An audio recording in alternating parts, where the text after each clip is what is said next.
Ladies and gentlemen, welcome to a new episode of Flesh Wound Farce, where we review and discuss your and our favorite comedy films. This is the world's first and only combination trivia host and professional wrestling announcer of Chilean descent that currently resides in Southern California, Ozzy V. And with me, as always, on this program, first in the Northern California Bay Area, world famous juggler Greg Larson. How you doing, Greg? Styling and profiling in a new car, so life is great. How about yourself, Ozzy? Yeah, I'm doing fantastic. What kind of car did you get? 2024 Sonata Hybrid. Excellent. Welcome Yeah, to the it's fun. future. Thank you. And also, as ladies and gentlemen, Flesh Wound producer Todd. How you doing, Todd? Chilling. All right. So you gave me quite the chuckle right before we got started. Because right before we record, Todd will fade everything to black, and then we'll see our intro, and then that's when I come in right after the intro. So we all fade to black, and then I just hear Todd say, "Oh crap," and then we go with the intro. I'm laughing the entire time during the intro, and then we go with that intro. So, ladies and gentlemen, today we do get to review and discuss the film titled The Second Civil War. I had to be very careful with my words and not say, today we're discussing the Second Civil War. It could mean a myriad of things. Yeah, that's not till later in the week. Well, this was aired on HBO on March 15th, 1997, rated R. Todd, do you have a trailer available? Sort of. Excellent. You all know that I just ordered the borders of Idaho to be closed. When it's over, this president could be out building houses for the poor like Jimmy Carter. I've never even fixed a faucet.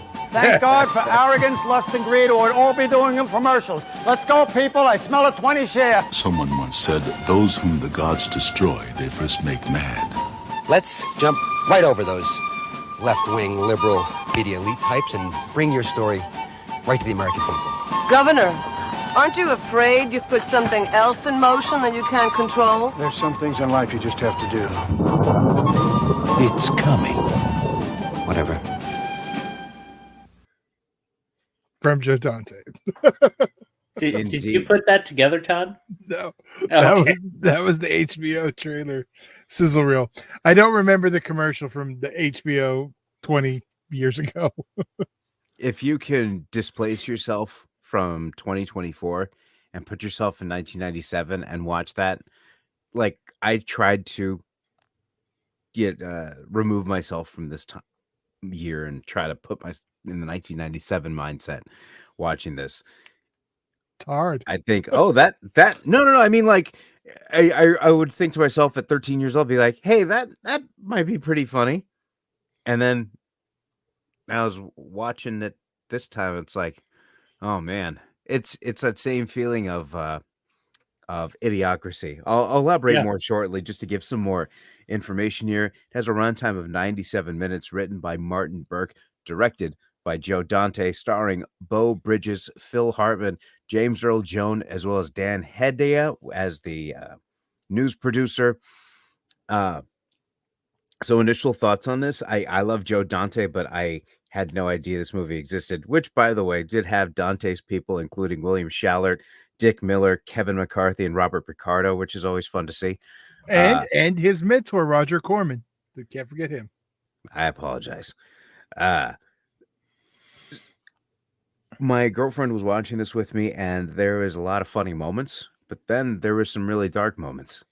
And she says, it kind of didn't, it's not funny anymore. And then there'd be some humorous moment afterward.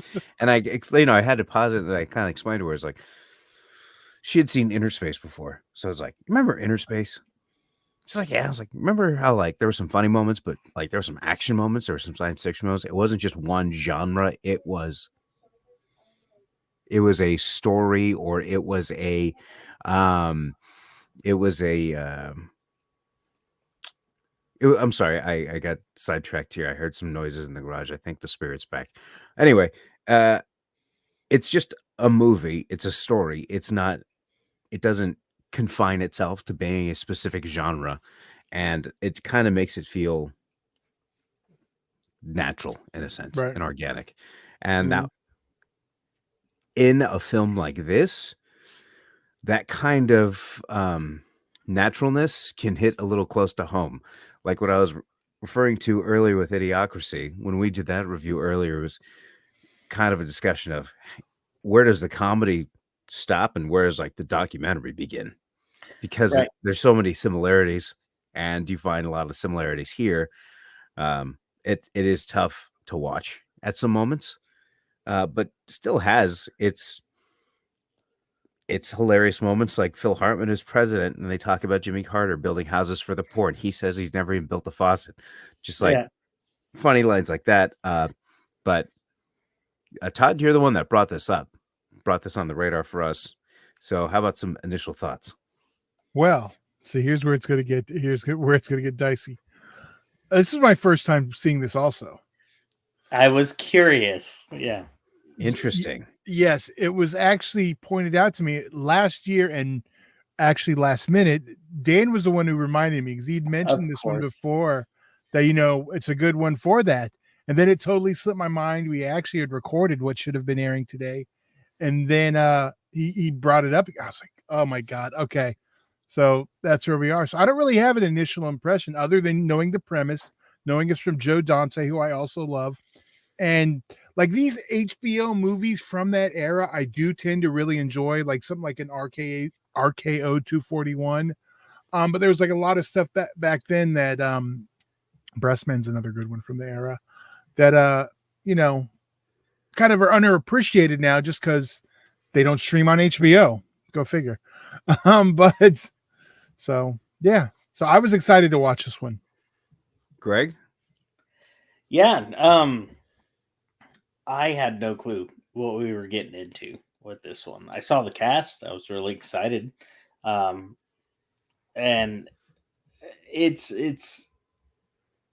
was interesting to go through. As a matter of fact, to kind of pull back the curtain a little bit, I watched this twice because the first time I watched it, it was a little passive, where I was doing other things and watching and listening at the same time. And after watching it, I messaged everyone. I was like, "Are you sure this is a comedy?" And so the feeling of it was, it was hard to disconnect myself from our current year. It's too close. It's not like Idiocracy where there's still a few years out when you watch that, you feel that this feels like it's right now. Right. And when I had watched it the second time with my wife, and she made a great point. The thing about comedy is that it's a hint of truth while being so far from reality that you can make some great commentary and still have it be funny. But it was definitely, I didn't know what I was getting into, but going through it, I do feel like it was hitting a little too close to possibility that it was tough. It was a rough one to go through, although it had some great moments. And it was, I'm sure in 1997, this was a fantastic film. So just being where we are today, it was a little bit more difficult for myself to get through. I could see that.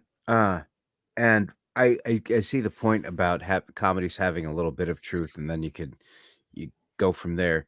But it's almost to a certain, like when Batman Begins hit, and it kind of changed the game in sense that it was a grounded superhero movie, right? And that did not hit people the right way. Like we want to go to the movies to escape, not because we want to see a story that's so similar to what we have going on, whatever. But there's an audience for both, right? So, and that's, sorry, go ahead. Which is fine if you're not talking about a comedy. Like it can still be a great film if it's hitting close to home.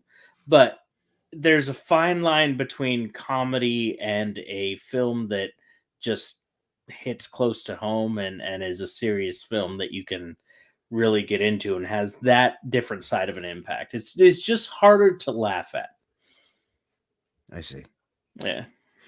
I guess it's kind of like ripping. It's almost like ripping a Band-Aid off, Whereas something like this that kind of just blatantly shows you like a mirrored society of kind of what's happening is almost like ripping the Band-Aid off, like just right away is just like a harsh kind of where you see the parallels as clear as day. And it just kind of like there's a point when you just kind of sit and you're just like, huh, Yeah. maybe, you know, you And could it's just see weird because, in 1997, like, everyone was like, "No, no, that can't happen," and we're where we are, and we're like, well, "Maybe." I think what's interesting is if you look back in 1997, so this was probably being made around like 95, 96. Mhm, Clinton had been in office for a few years. Um, and this was after 2 terms of Reagan and 1 term of H.W. Bush, right? So 12 mhm, years of a Republican in office. And here you've had like 2, 3 years while this movie's being made, potentially written. We see clear as day what our political discourse is in today's climate.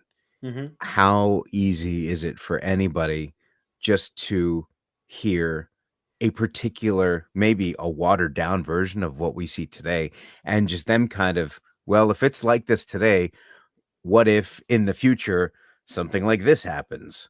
right. And that, I mean, yeah, for a comedy, it's probably best to have that hint of truth, and then you kind of go in your own adventure. Mhm, For mhm, me personally, I like seeing a real story that kind of forces humor into it, and when not necessarily like feels forced, but just like I was talking about how Dante's movies have this kind of organic feel about them where they don't feel tied to a specific genre mhm, because life is not just comedy or not just tragedy, it's a mixture of both. fair. And Ooh, can we call this segment Dante on Dante? you son of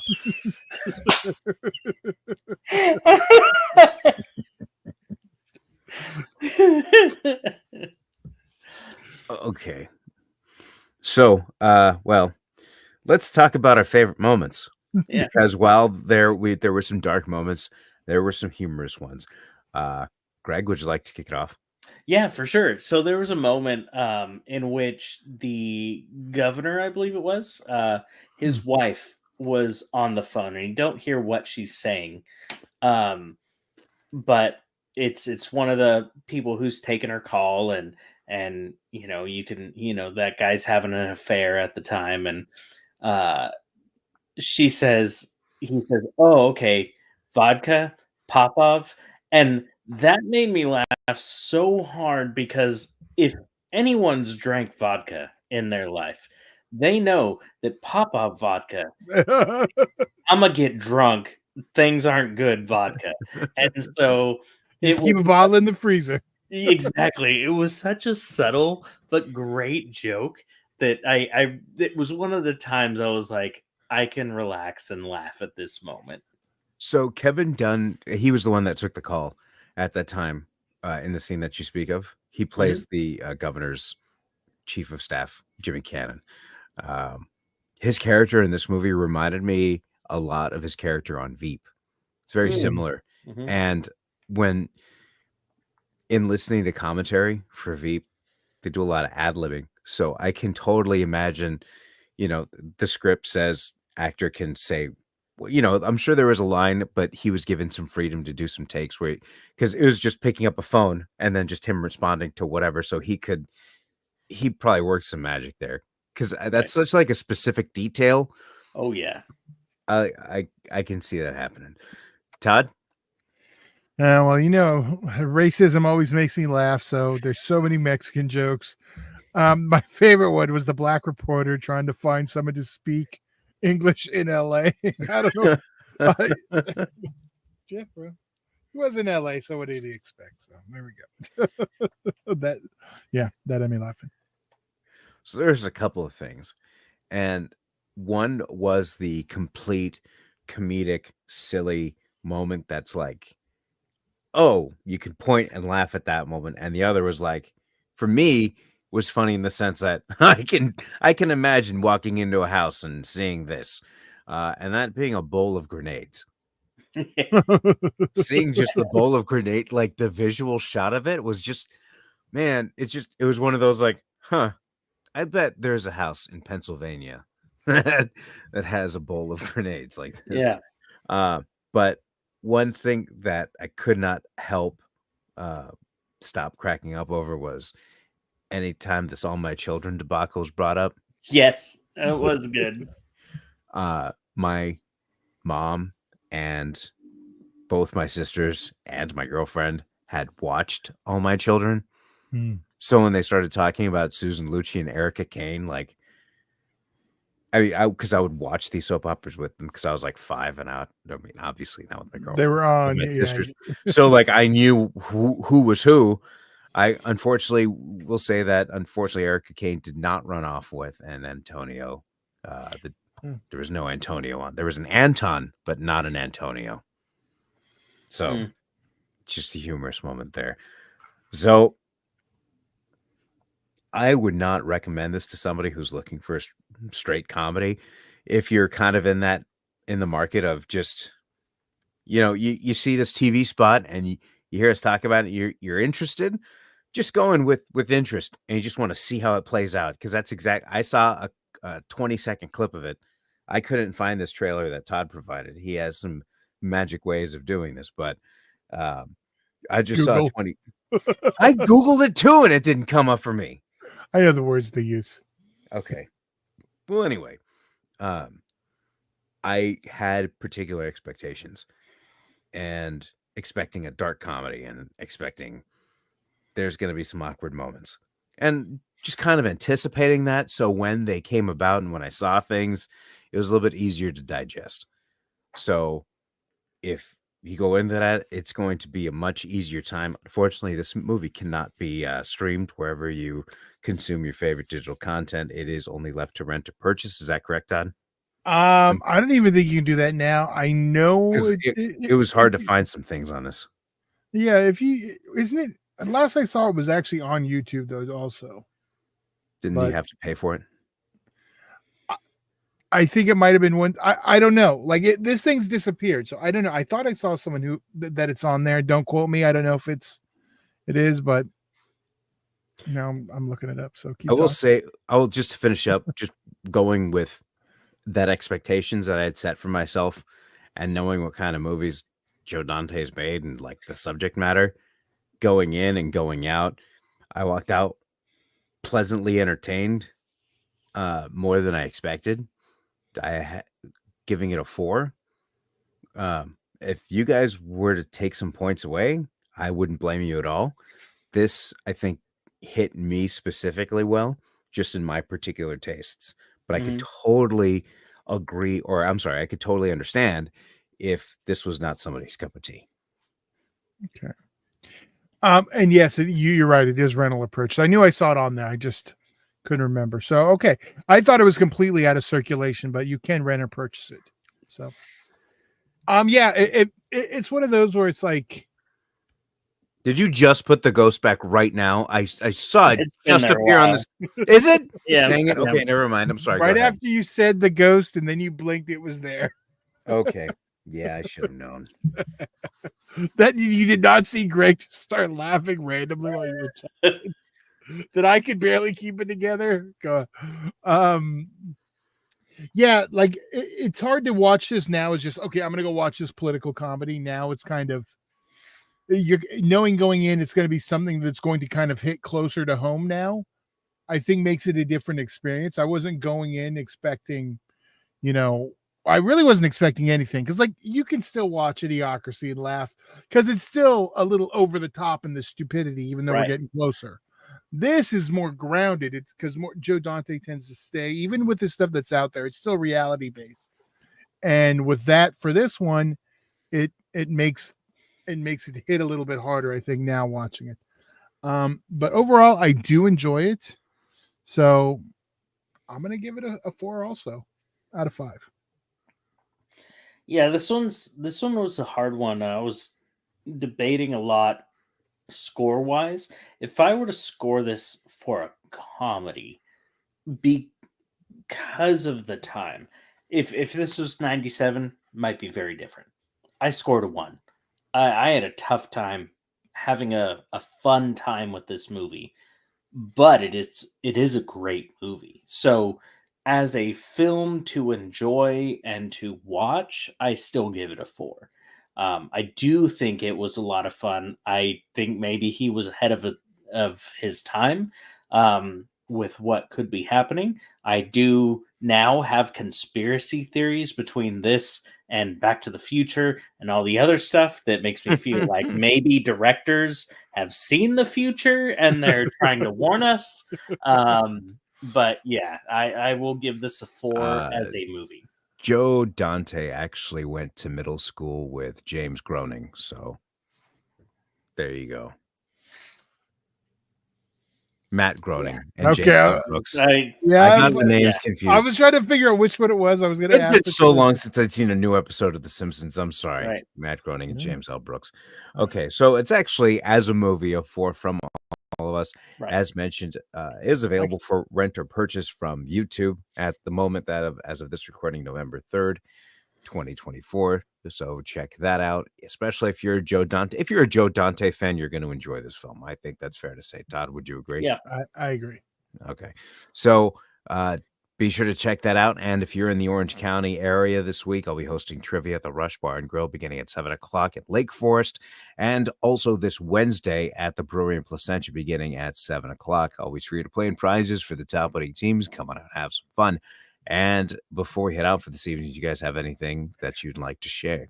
Todd, yes, I did. Face lit up like I did. Christmas tree. Because I got to promote immediately following tonight's episode. We have our presidential horror special where we review such classics as President's Day, David Arquette's The Tripper, FDR, American Badass, Reelected. That one has zombies. Trump versus the Illuminati, which is an animated film. And last but not least, we'll also talk The Apprentice, the movie based on Mr. Trump's. Nice. Starring Sebastian Stan. Starring the Winter Soldier and Duckface playing Trump. And the blonde chick from Borat too. Little Borat, whatever her name was. That's his wife. Oh, the reporter who was in the room with Giuliani. This movie is awesome. Spoiler, I've already said it on the show. Okay. Probably not for the right reasons, but I enjoyed it.